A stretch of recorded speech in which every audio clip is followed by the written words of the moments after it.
afternoon, and good evening. It's your girl, ChucTayy, and I am here with your RETV Sports Break. You can catch me here most Thursdays. I know you missed me. Talking junk, spitting facts. Let's get started. So, you guys, you haven't seen me in 2 weeks. The pollen around here decided that they was going to take your girl out. I don't even remember what happened the week before that. So let's just backtrack a little. Let's do a little fast facting and talk about some really quick things that happened in the last couple of weeks, some things that just happened this week, and then we will get on to today's story. So first, the GOAT, the actual GOAT, in my opinion, Greg Popovich of the San Antonio Spurs is now the most winningest coach in all of NBA history. That came out about 2 weeks ago, so he's won a couple of games, lost a couple of games since then. But again, Greg Popovich, the GOAT. I love Pop. I just feel like he's like my white granddaddy. I love him dearly. So congratulations to him. That is amazing. Number 2, Kyrie Irving, and this is newer news, but Kyrie Irving dropped 60 points on the Orlando Magic on Tuesday, 41 of those points being in the first half, but he's still not allowed to play in New York. It's not bizarre because, of course, like the mandates, and we're kind of easing away from COVID. What I think is a little like, they let him come into the Barclays Center last week, and they let him watch the game and all of that. It was actually on Sunday. And then he went into the locker room, so then the team gets fined because they allowed him to go into the locker room. It goes against health and safety protocols, which, again, health and safety protocol, that's fine. I understand, but I just don't agree with letting him play in some of the games and not letting him play in all of the games. I, again, understand how mandates work. We've been mandating things forever, and especially COVID stuff for the last 2 years, which is like wild to think about that we've been doing this for 2 years. But I just don't let him play or don't let him play. There should not be this gray area, and I think that's dumb, but I digress. Number 3, March Madness starts this coming Thursday. Well, I guess it's Thursday or has already started. I guess it depends on what day you actually watch this show. But if your bracket is not together, hate that for you. I am going to go out on a limb and predict that Thursday, Friday, we're going to see at least 2 upsets. I'm just going to go on a limb and say at least 2 upsets. I'm in the process of working on my bracket because it's not quite Thursday in the day that I'm talking to this iPad for you guys to turn around and watch it later. So we'll talk way more about March Madness a little further down the line, as the rounds and such things. But first rounds are starting on Thursday. Playing games have already started or have ceased in the time in which you are watching the show. So excited about March Madness, even though it's like super late this year and lots of things going on. And then last but not least, number 4 on my fast facts list, the Cleveland Browns are meeting with Deshaun Watson to see if he wants to come to Cleveland. Why Deshaun would want to do that, I have no idea. This, of course, has upset people who are fans of Baker Mayfield. He puts out a statement basically saying he doesn't know what's going to happen, but he loves Cleveland and it's always going to be a part of him and his wife, their lives and all of the things. Of course, if you're living under a rock, Baker Mayfield has been the quarterback at Cleveland for the last 4 years, but got hurt last season. Didn't play the majority of the season, something with his shoulder, got the surgery in January. At first, Cleveland's like, he's going to be our starter. Don't even worry about it. He's our guy. And then Deshaun Watson did not get indicted on any of the criminal charges against him. And now all these teams are meeting with him and are like, hey, come over here. So it's kind of up in the air what's going to happen with Baker Mayfield. And we'll just keep on keeping on, and we'll kind of talk about that a little further down the line once decisions have been made and so on and so forth. So those are your fast facts. Let's get into today's stories. Number 1. After the Great Resignation happened earlier in the year of our Lord 2022, Tom Brady, after 40 days, has decided to unretire. I know that's not a word, but it just sounded funny to me. So in a statement that came out on Sunday, I'm sorry, guys, this is actually hilarious to me because, dude, you didn't even let it get lukewarm. I'm confusion. But anyway, after 40 days, Tom Brady puts out a statement on Twitter that says, these past 2 months, I've realized my place is still on the field and not in the stands. That time will come, but it's not now. I love my teammates and I love my supportive family. They make it all possible. I'm coming back for my 23rd season in Tampa. Unfinished business, unfinished business, LFG. My mother watches this show, so if you don't know what LFG means, I can't say it out loud, but Google it. You should probably be able to figure it out. So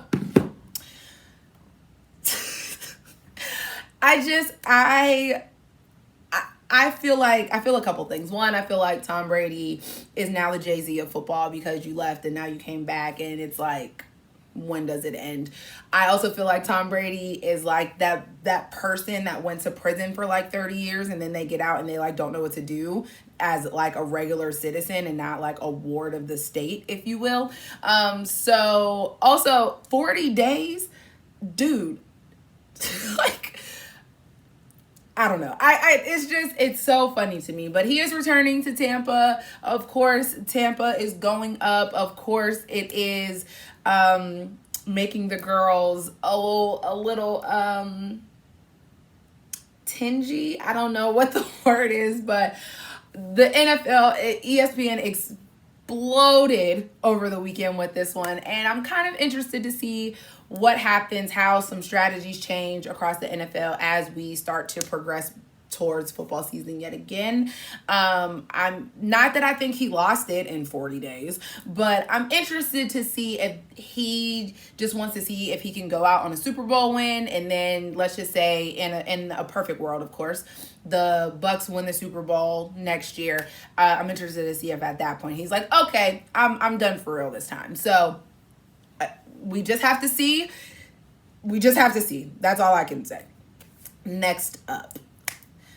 So LeBron James, now has over 30,000 points, over 10,000 assists, and over 10,000 rebounds. However, the Lakers have lost the last 4 of the 5 games that they have played in the last like week, 2 weeks-ish. So if you are new here, I don't agree with super teams. I don't think that's a thing.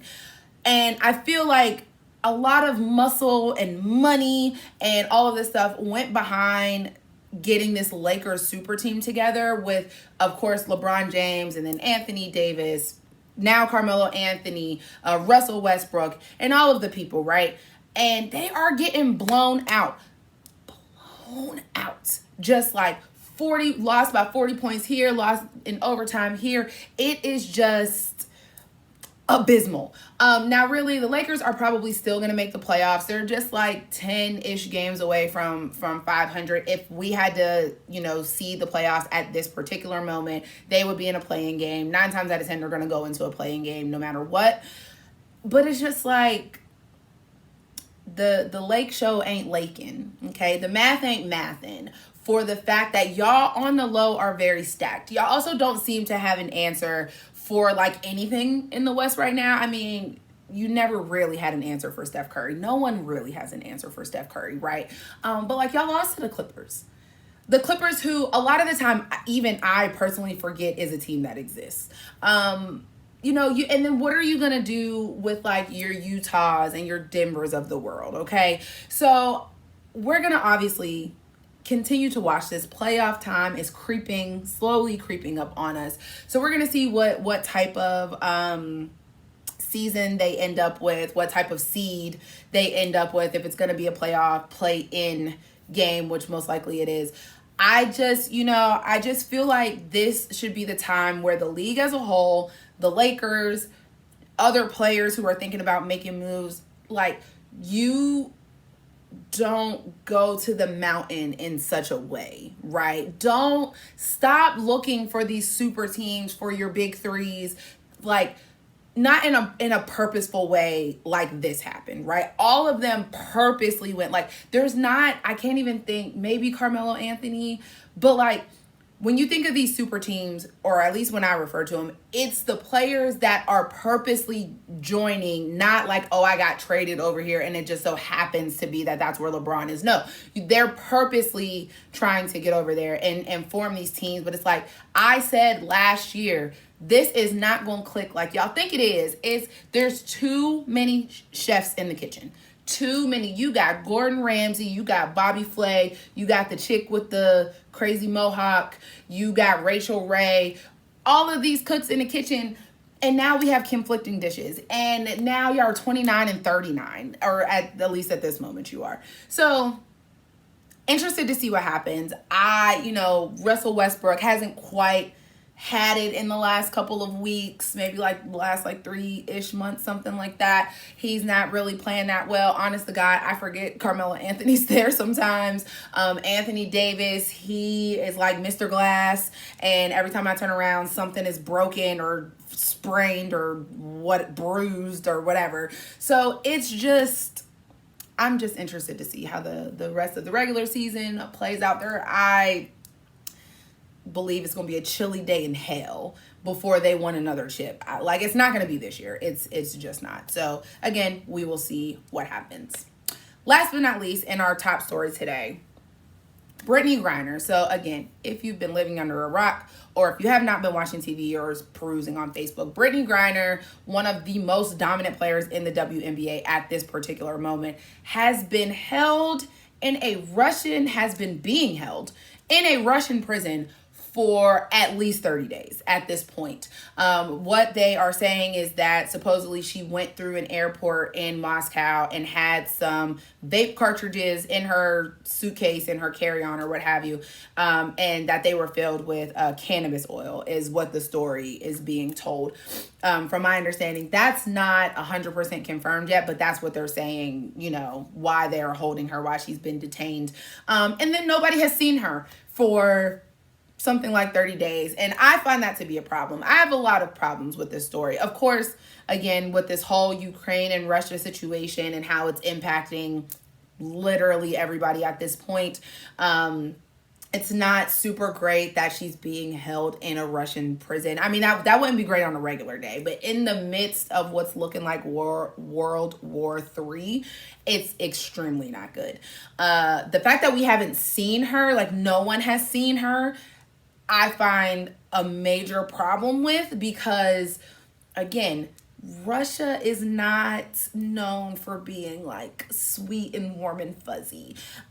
Jails in a general sense are not known for being warm and sweet and fuzzy. So the fact that no one has been able to really lay eyes on her, there's been no other statement. She's clearly not making any phone calls that we are aware of, at least. That presents a problem for me. Also, let's just talk about why she was in Russia in the first place. Brittney Griner was in Russia because in the WNBA offseason, she needs to still be able to make money. So she actually went over there to play for a Russian league, which is not the first time she has done this.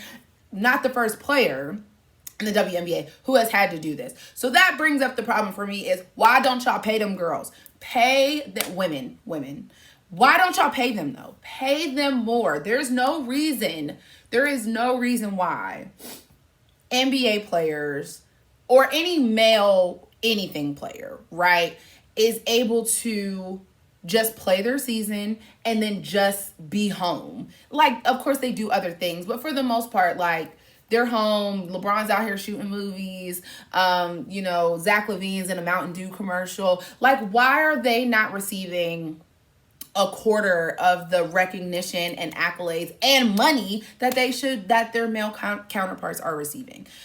So that's another underlying issue here. Is if y'all would just pay them the same way that you pay the men, she wouldn't have had to be in Russia in the first freaking place. So this is going to be developing until she gets home. We are hoping and praying, as I hope all of you are, that she is still safe and that she will return back to the States very soon. If this whole vape thing is truly and actually what's going on, that is actually punishable by law in Russia for up to 10 years in prison. So we are hoping that does not happen and that they allow her to return to the States, and that she's just okay. And that's going to be it for me this week, guys. I know you missed me. I am back. We have a few more episodes this season. Don't fret. I'm returning. I am ChucTayy. You can catch me here every Thursday. Talking junk, spitting facts.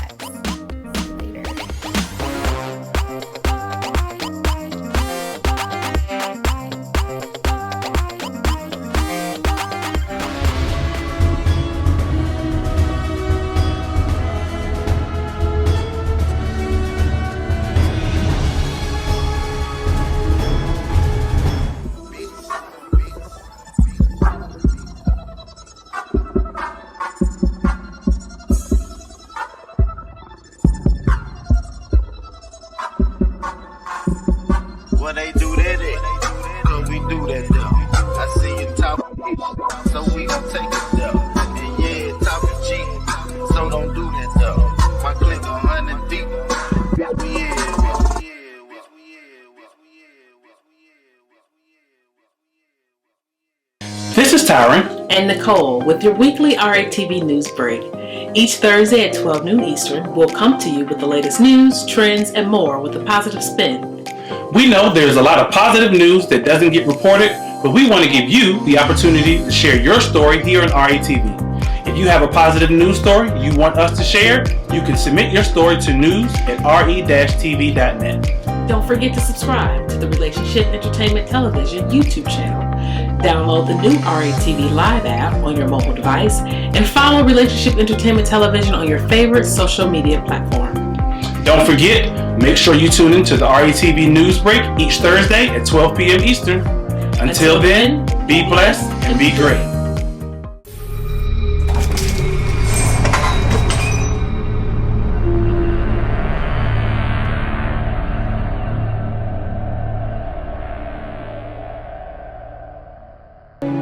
Growing up in the church, we saw a lot. Things that people refuse to talk about. The elephants in the room. Mental illness, sexual abuse, broken families, domestic violence, and so much more. The Big E, The Elephant in the Room, is a show that sheds light on these topics. We're here to speak about the unspeakable.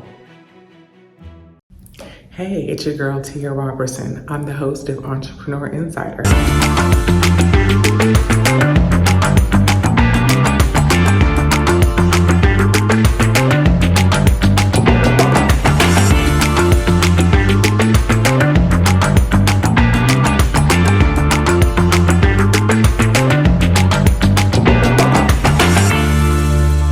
Right here on RETV, every Thursday at 6 p.m. Eastern for entrepreneurs and news that you need to know about. See you there. Welcome to What's Going On? My name is Demita Joe. Each Wednesday, you can find me here at 3 p.m. I'll be over here discussing different things that are going on and try to bring you a boost of positivity for your week because we all need this. We're going to share some feel-good stories. We might find a hometown hero. We may take a look at some trending topic. And sometimes we might even find a lesson in a not-so-warm and fuzzy story if we can. I'm Demita Joe, and I'll see you guys on the next episode right here on What's Going On?